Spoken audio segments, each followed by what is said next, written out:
there. It's kind of has everything going on, but it's a period piece, right?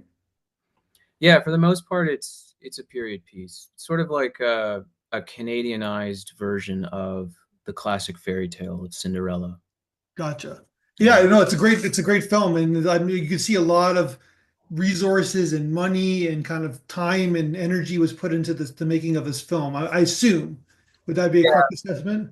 a lot of favors too, Yeah. lots of favors. But I mean, for little things like location things, like getting, a house from the 1800s, like that was something that we you kind of have to bite the bullet on.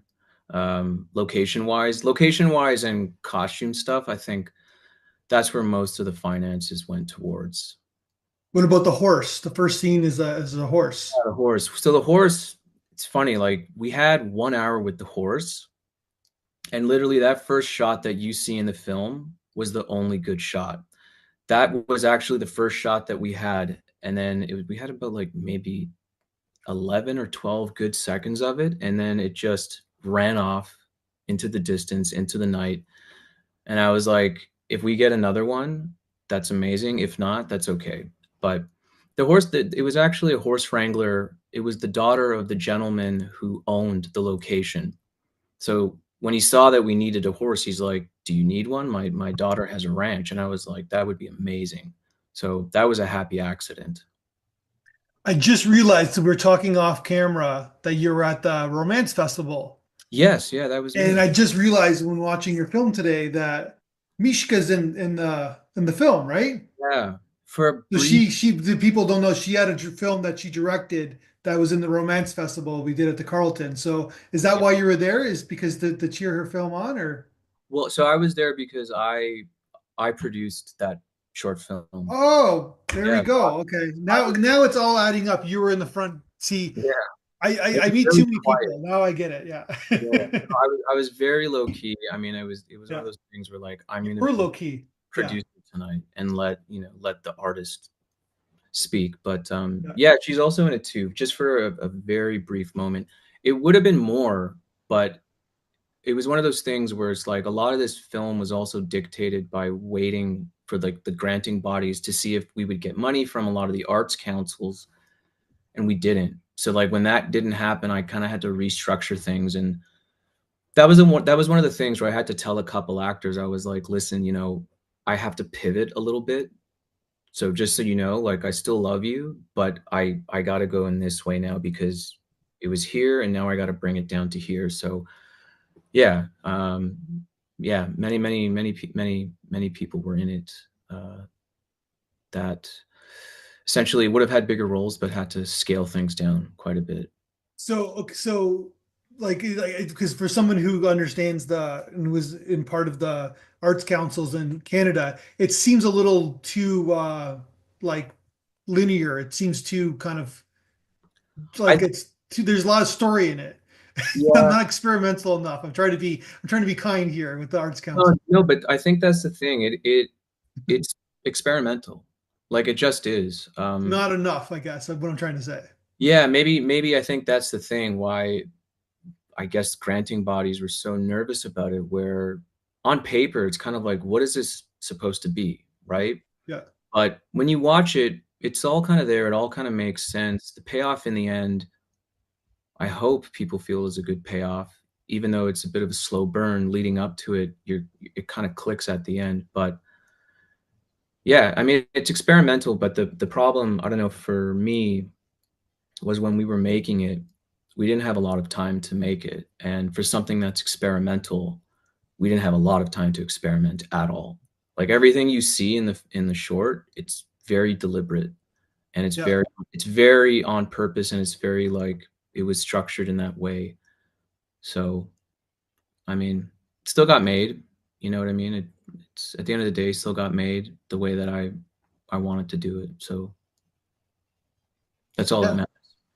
So I want to ask you about tone because I'm watching your film again, and it's like, wow, this is a really tough film to kind of navigate through, like, and making sure the audience doesn't get jumped out, right? Like, because you are in a period piece, and there is certain comedy, and it's like, so were you very conscious of that when you're directing it, like about like making sure that it doesn't go like it's that fine balance, I guess, right?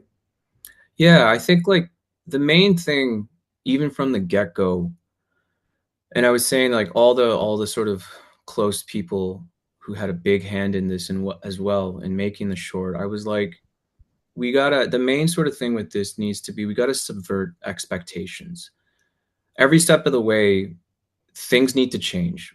It's like in the beginning, you think that these guys maybe are perhaps like maybe they're lovers, but then you realize they're just it's like they're two kind of brothers or two friends who are just they're just kind of high on life. Like they're just smacking each other in the face and then they go about their own ways. And, then one of the other characters eats something and then it's like, is he intoxicated? What's going on? But it's not about that. It's about something else. So it's always just like, it's like always sort of changing just to keep, because it's experimental, always changing so that people are still engaged with it and still interested in the outcome of it. So that was kind of the tone. It kind of just wanted it to feel like two glasses of wine.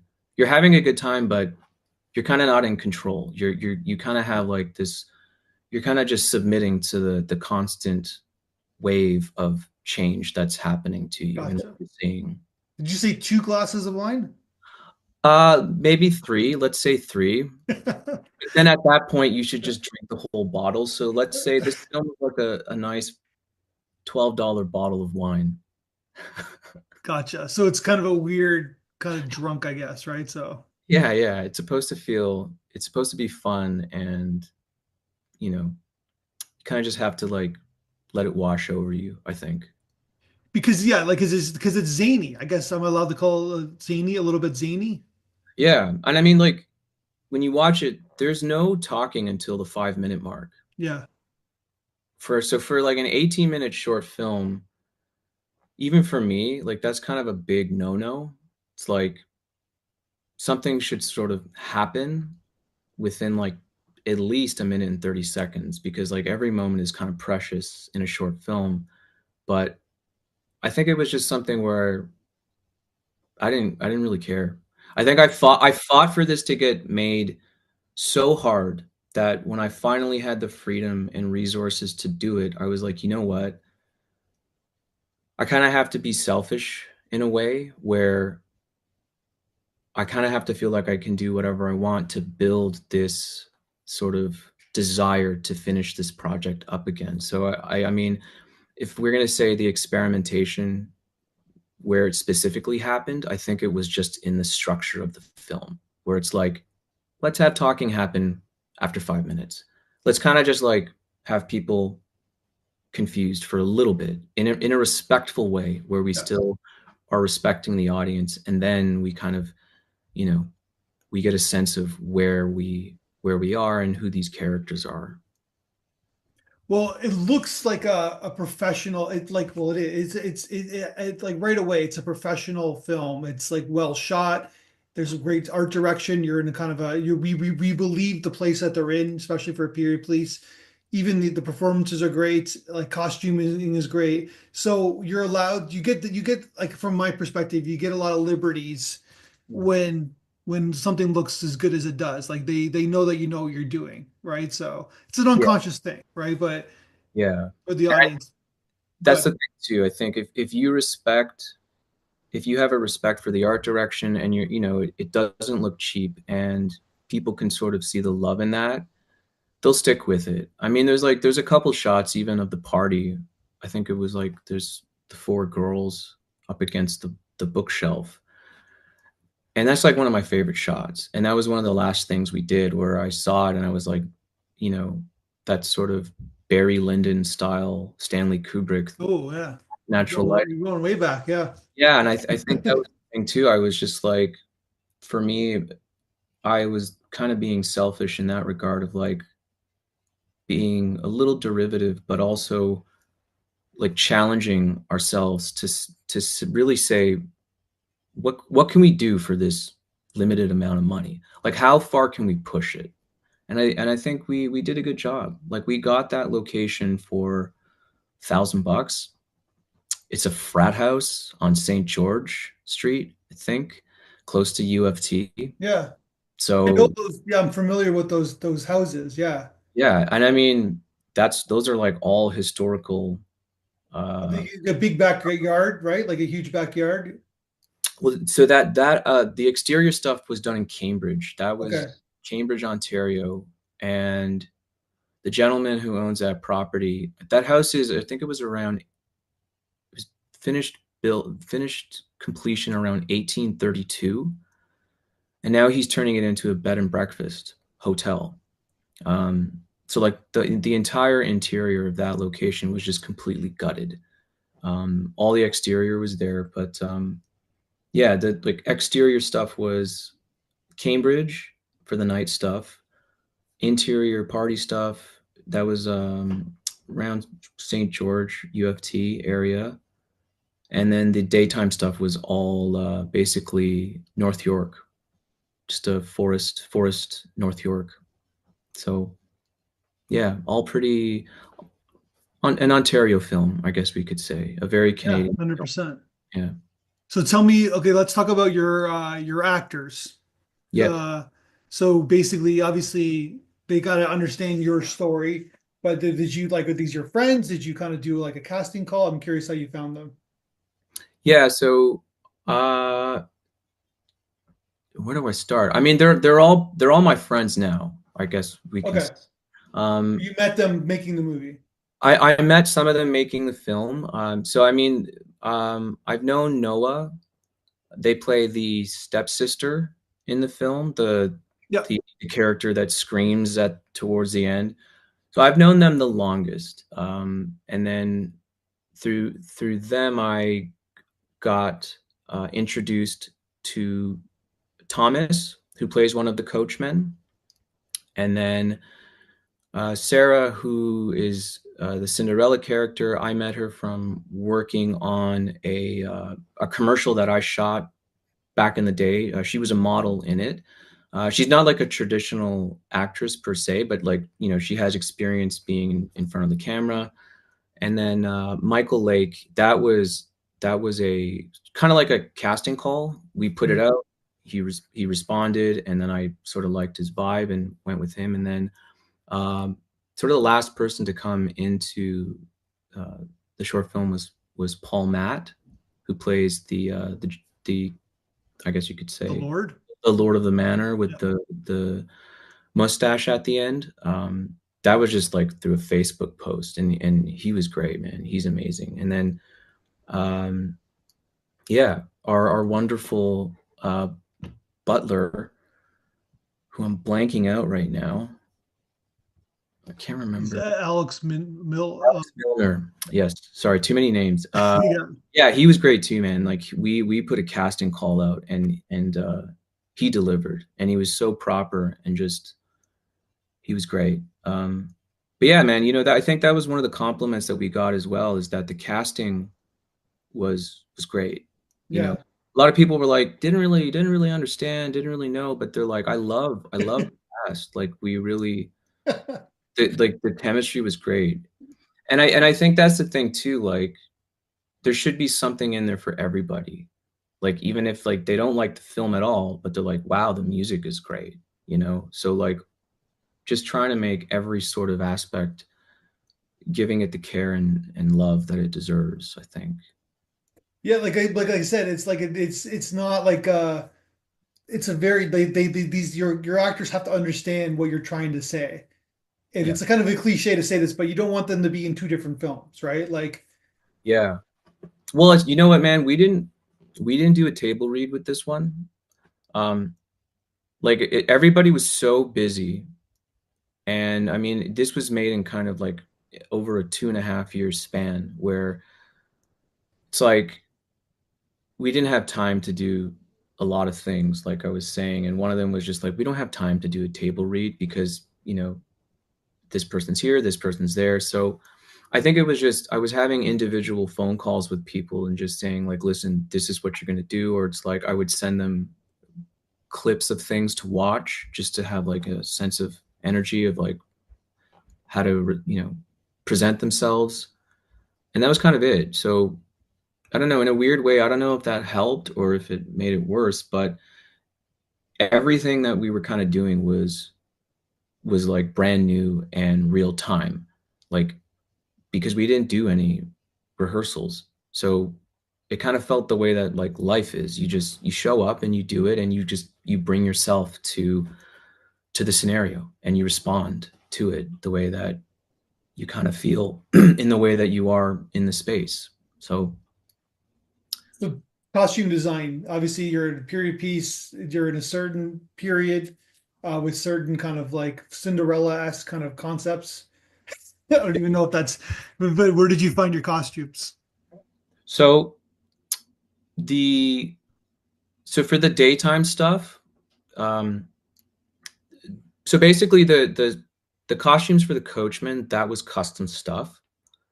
I actually I found a dressmaker on Etsy, Oh, and wow. I contacted her and I was like, listen, I saw that she was making like period piece things, and I said, I need these certain things, and basically she kind of helped me. She had stuff that was made, and then stuff where she was like, it's made, but I can like take it in, give me their waist sizes and all that stuff. So the Coachman stuff was sort of like original custom. The daytime Cinderella stuff, original custom, and then everything else just came from. So we utilized Thunder Thighs. Thunder Thighs, it's a costume rental place, and then Good name. yeah, I know Yeah. it's awesome. They got a great logo too. And then we had our uh, Wafa Latif and Anna. I'm blanking out on her last name, but they were our two sort of costume designers that they had connections to the rental houses, and Gotcha. I was just kind of like, listen, this is what we need. Go to the people that you know. I trust you, and just come back. And these are the sizes. And then they both did an amazing job. Like we had fitting days for specific characters, and then for other characters. I mean, we just showed up with a ton of stuff. Kind of just rented it out in bulk for safety Yeah. at a good price, and then like we just fitted people on the day of, Gotcha. specifically for the interior stuff. Well, because you had some, I'm assuming you had extras too, right? You had people We for those did. scenes. Yeah. Yeah. So I think we just kind of like you know, in that kind of situation, it's just like, hey, just give us your waist size, give us your specific sizes. We're not going to go too crazy. It may be too tight or too big, but it's like you don't have to run a marathon in this. You just need to stand and sit for like 10 minutes. Yeah. So, Well, you just taught me Thunder Thighs. It's in, yeah, downtown Toronto. It's pretty yeah. cool. Yeah, man. They got some cool stuff in there. I highly recommend for independent filmmakers. I mean, they were good. They were flexible. I mean, on a few things, which really helped us out. Because yeah, you needed it, right? So like, because it's like there's nothing worse than seeing a period piece that doesn't look doesn't look realistic, right? So And that was a conversation too. It's like I don't want people to see this, and I don't want them to laugh. Like I don't want them to think that we got this stuff at Party City. yeah, Like exactly. we really have to like this is a period piece, and it needs to be exactly that. So you know, in having conversations, it was just like, how certain are you that these costumes are going to be great? It's like, well, we're very certain. We've rented these out to like Murdoch Mysteries for CBC, so like they're Yeah. very historical accurate costumes. So I was just like, perfect. That makes me feel great. So So then talk to me about your cinematographer and your kind of shot selection. It's like because it's you talked to like a lot of outside stuff, but there's a lot of outside stuff with like nice lighting and nice kind of I like the one scene where he's eating all the food. I'm just calling it like the gorge scene, and you got a nice little light in the background and like through the interior. It's like really nicely done. You got some nice touches in this film. Who is your cinematographer? so the cinematographer was Mark Klassen, and I mean he killed it. He absolutely did an amazing job on this. But I think a lot of that was because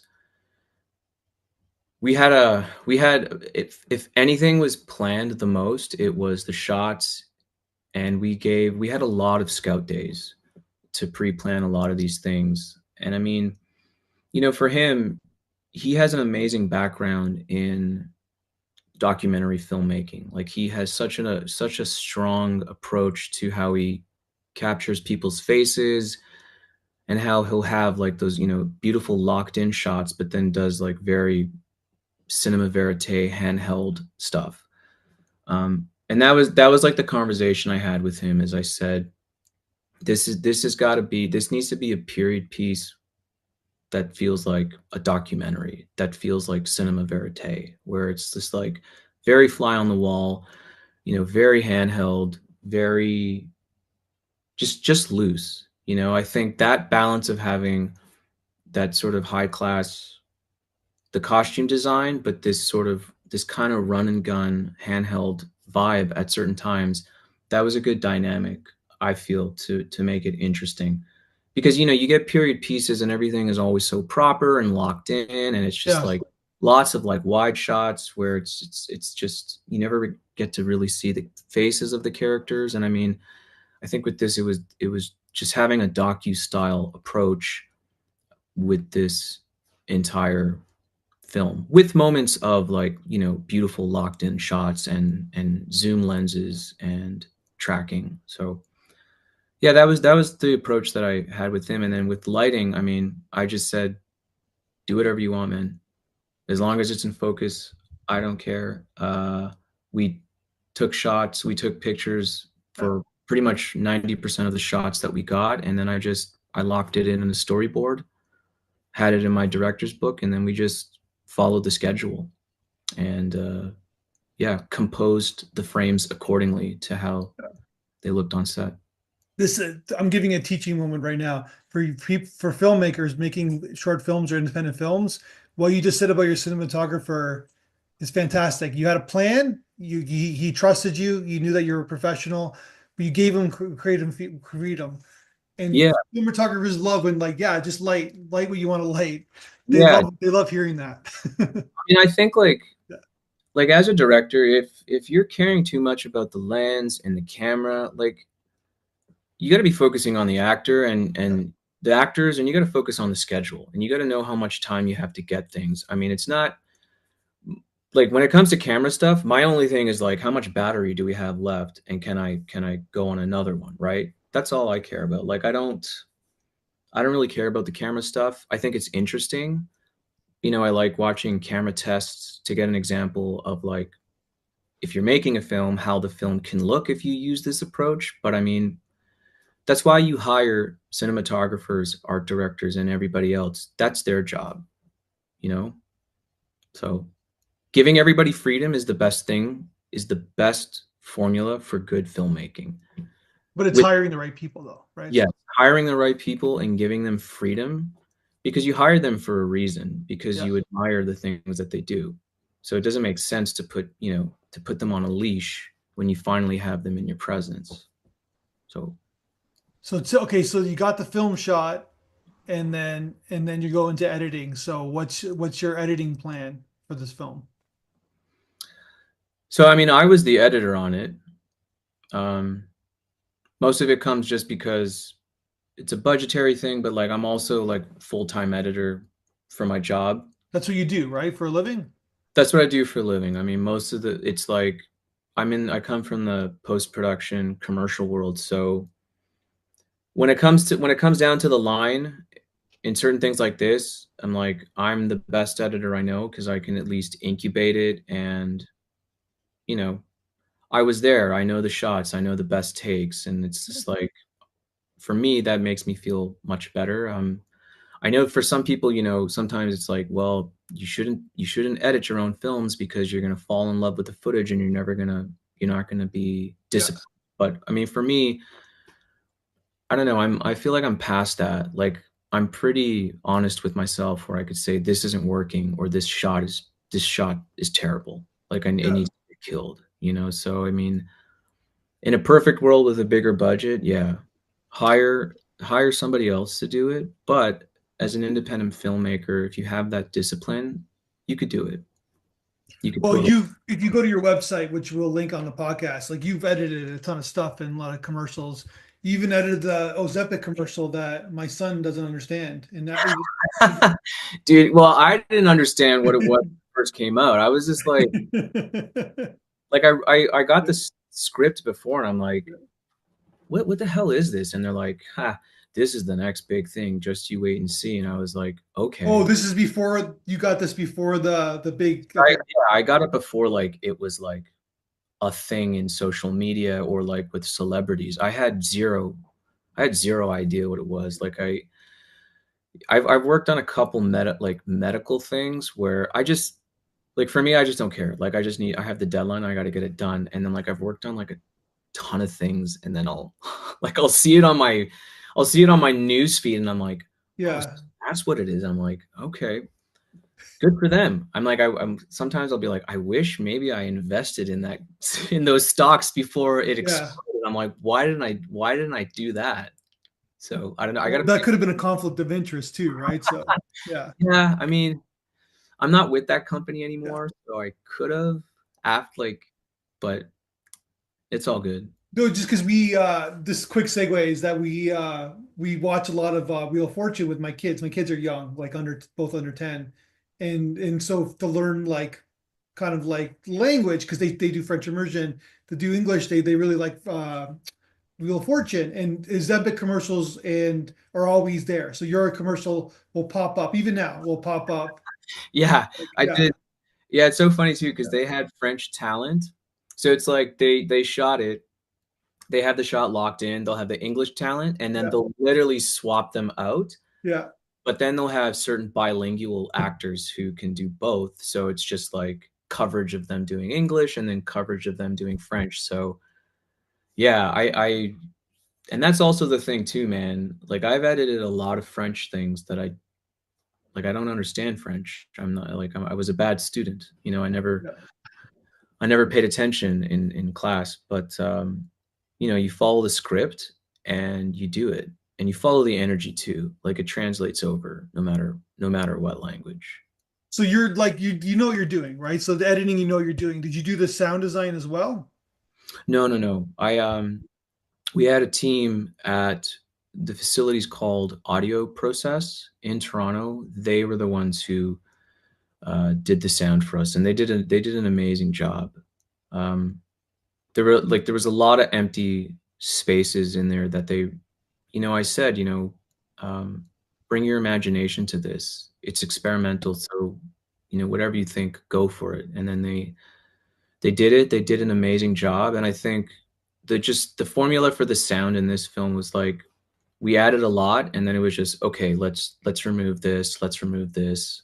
Let's lower this, and we were kind of good to go. But I think it's like editing together good temp sound effects and good cues for the sound designers is always a good thing to do. So like I put in a lot of sound design roughly on my end for them just to give them a map of what to do, and then once they kind of had that, you know, audio map, they just kind of followed those beats and just gave them the freedom to do what they felt needed to be done. Gotcha. So 18 minutes, that's a long short film. It Were you is. worried about the time, the Yeah, length? I still am. I still am. I mean, I think with the festival circuit stuff, like I said, like short film, it's very the timing for to curate these festivals. It's the timing's very precious. I think anything after 15 minutes, you're pushing it. Yeah. Um, but I mean, I didn't, you know, I made it to be seen. I made it to hopefully be seen in festivals by many people, but I think because it wasn't made for any monetary thing, I'm okay with that. Like I made it with this particular project, I just made it to exist as a standalone piece of art. And I mean, it's going to live online one day where anybody can see it, and they can be in their home or they can be anywhere, and then 18 minutes, it's not that big of a deal after, Yeah. you know. So you've directed a few short films, like Spaces, right? That did very well as well. Your other one? Yeah, I think like out of everything I've done, that probably had the most success. And it's funny, like that was a close to 18-minute film too, but that was more of like a sci-fi that I think genre stuff has more success in festivals. Oh, You know what I 100% from mean? where I stand. Yeah. Well, Yeah. 100, like 100%. Yeah. Like especially horror films, like the horror film community is like so generous and loving and accepting that they just if you make a horror film, it doesn't matter if it's a vampire film or like a psychological thriller, like you'll have a good chance of getting some exposure. You know, it's the narrative stuff where you start to have an issue. It's because it's like it's just so specific to whatever's going on that year. You know, it's kind of topical stuff, and it's like however we are as a society, it's like, well, we really don't want to see this sort of narrative right now. But in 2 years, maybe it's like this is perfect. But you know, the spaces did good because it was sci-fi. It was very reminiscent of like Black Mirror or Twilight Zone episode, and I think the message of that story it just resonated with people. It was a pretty universal kind of story, I think. You And know, it's done well. Like the thing with sci-fi shorts is that unfortunately most of them aren't done well. I'm it's just hit or being miss. Yeah, I'm just being honest. And so when it's done well, yeah, they'll get into every festival that you'll yeah, submit to because festivals they always want to even it depends like of course there's genre festivals, but they always want to mix it up, right, with a film like that. So I'm not surprised it did like even your film like I mean like it should do well as well. I don't know where you're at right now in the festival circuit, but eh, it's so so, man. You know, it's interesting. It's just I don't I guess you just don't know anymore. Like I sort of stopped looking um, on Film Freeway. You know, I used to do countdowns like, okay, in this one it's going to be 2 days or 4 days. But now I'm just like, I think after, you know, when it doesn't get accepted to like the first 5 or 10, and I submitted it to maybe 70 festivals right now. okay. So I got a long way to go. I mean, it's not over yet, but I mean, it doesn't help when you see, you know, the rejection. It's like, People don't know where to. I was going to ask you. I can ask you now because we were talking because we showed the produced film at the Romance Festival, which is an LGBT festival. It's a drama. It's a dystopian film. So Mishka, I could have put that film anywhere in our festivals, yeah, right? yeah, And but I should decided romance because why not, right? Like it's like I think it's pure. It's a great romance for me, right? yep. But I don't think I even asked her, but I'll ask you. Because we're going to show your film at our in-person festival. What festival would you put this film in? Like a fantasy, a comedy, drama? Where would you put it? I mean, from the source material it's from, right? Like we based it heavily on the original Brothers Grimm story. So, I mean, it's a fantasy film, right? Okay. It's a fairy tale, but to be honest, I mean, I look at this as a comedy film. I think it's absurdism. That's what it I is. think so too. I was going to put this in the comedy It's festival in absurdism. summertime. Yeah, it's pure absurdism Okay. where it's like, you know, I'll never forget I went to go see Enemy at the TIFF, Denis Villeneuve. The Gyllenhaal, Yeah, yeah. Someone's got to explain that ending to me, but okay, go yeah. ahead. So I was like, I love that film Yeah, from, it's great. It's great. Yeah. but so when we were in the being in the theater, seeing that for the first time, people were laughing at certain moments because it's like when people, you know, being afraid can it's kind of funny sometimes too, right? Someone scares you and then you laugh after. Mhm. You know like everything is going to be okay, right? Like you get, you know, um it's like I look at that film as a comedy, like as a tragic comedy, not as like this weird psychological thing. Like there are certain things like the tonality of it, it depending on who you are, it could be a comedy or it could be a nightmare. Um So I don't know. I'll never forget that experience. And then when I was showing a couple people Midnight Coachman, Like they were laughing, and I'm like, is this a comedy? Yeah. I And I think it's a comedy. Yeah. it is, but it's like this. It's like a weird, absurd period piece that has moments of surrealism, but it's kind of funny. It's and that's the beautiful thing with art. Like it's whatever you want it to be, however it speaks to you. That well, then that's what it is. Even if it says like it's a fantasy film on paper. If you laugh more than you're like, you know, if you laugh more than you feel like it's a fantasy, well, then maybe it is a comedy. The original intent of it is kind of gone. It's like it's now the audience has sort of decided what the genre is. Mhm. Maybe that's what it is. So now, but now you got me into like watching because Enemy is like there's like YouTube videos that have like 500,000 views on it. Like this is like a very discussed underground film. It's not like Yeah. a huge, it wasn't a huge blockbuster film, but this is a very established director, very known actor who's the lead. But and it's Yeah. got this ending. It's like what I watched it like 4 times because I didn't understand. I didn't know what happened. But So you know when what? you're in the theater at TIFF, because I've been to these premieres, right? Where like you're the first person to see the film, right? Yeah. I mean, like, I think that experience, there's been a couple moments where I'm like, you know what? Sometimes, because I mean, you're going to get people having theories about everything online, and some of them I appreciate, and some of them I'm like, this person's way, way off. Like, this doesn't make sense. But there are films like that where it's not so much about the story. Like, yeah, the story's there. I think it's more about putting a feeling inside someone's head. That whole thing of like just having the art control you and just having it wash over you, where it's like, I don't understand the film, but I laughed. I was a little bit anxious watching it. I'm a little bit confused. I feel satisfied by like seeing a giant spider at the end. I don't know what that means, but like, Spoiler alert. Yeah, go ahead. but it's, oh yeah, sorry guys. Yeah. Yeah. Sorry about that. But No.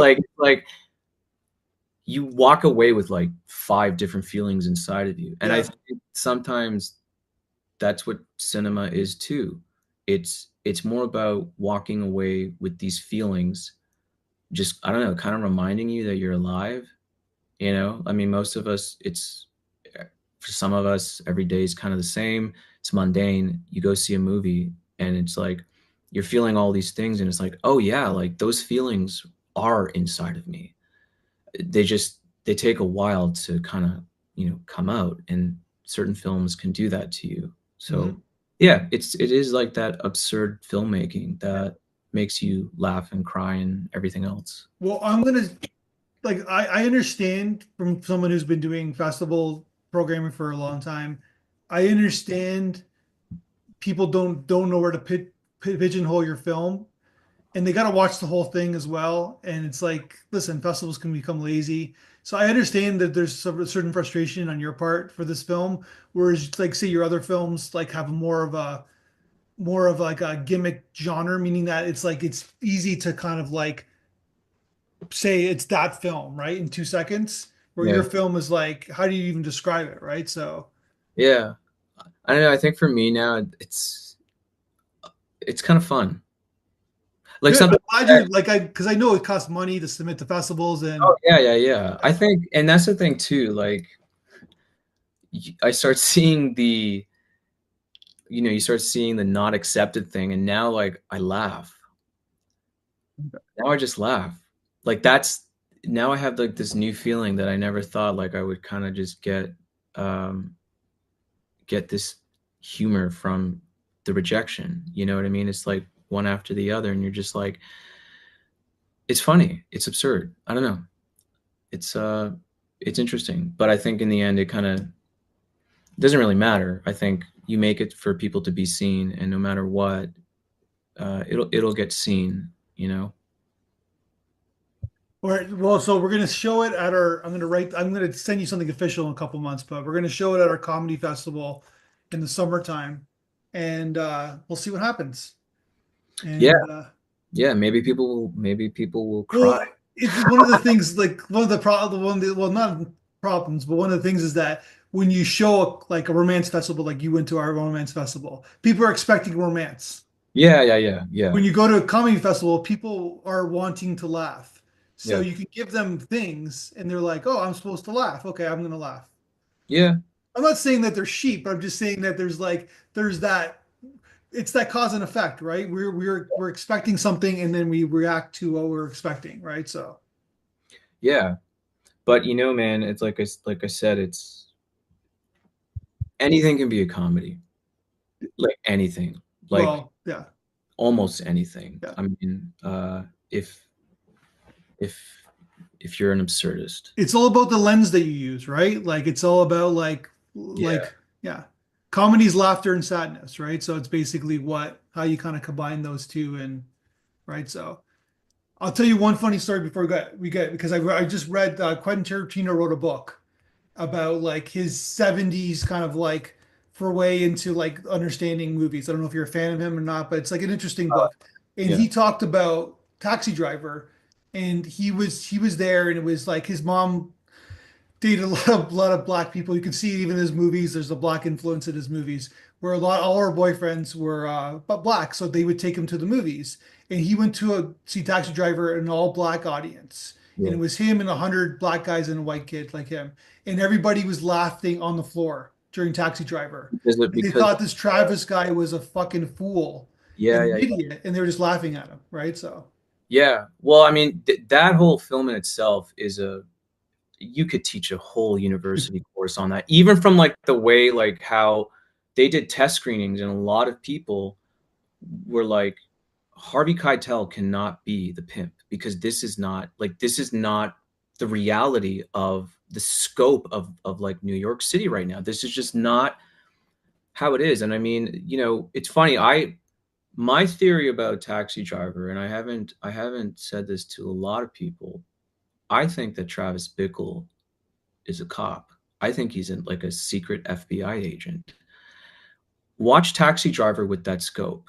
okay, Think about him being like an undercover cop, and you will legit like you will have a different perspective with that film. Do you okay, know what I mean? Like because that scene for him to have the gall to be dressed like that with a mohawk and go beside like a federal FBI agent, yeah. right? Arms crossed, like he's like asking him about his gun, like that's bravery at its finest. And I think that's that's like an undercover cop getting bored and he's just playing with fire because I feel like he's kind of like cracked. I think it's a story of an undercover cop cracking because who can I mean spoiler not spoiler alert but like I mean he does a lot of The damage that movie's 50 years old, right? So yeah, so I mean he kills people at the end and it's yeah. like taxi driver or not, who can get out of a situation like that and back on the streets that quick, right? Like something's up with that. Well, this according to Tarantino, a white guy in the 70s could do that, right? So that's why it's a comedy. So Maybe I'm well, gonna watch it from that lens because after I read his book, I watched it again from the lens that it's a pure absurdist comedy. How and now I'm gonna watch it from that lens as well. So yeah, no, think it's about one of that. my favorite movies. So Yeah, one of the best character study films maybe ever. Maybe it's sort of yeah, it's definitely up there for sure. But so that just to finish that was my story of like how everything is a comedy, right? So even that movie. mhm. So it depends on who's watching and the lens that is being used, right? So, all right, man. Well, we'll meet again at the festival. I'll send you a link then, and congratulations on this film. I think it's fantastic, and I hope it gets you what you want. So, and it gets into more festivals that you deserve to get in.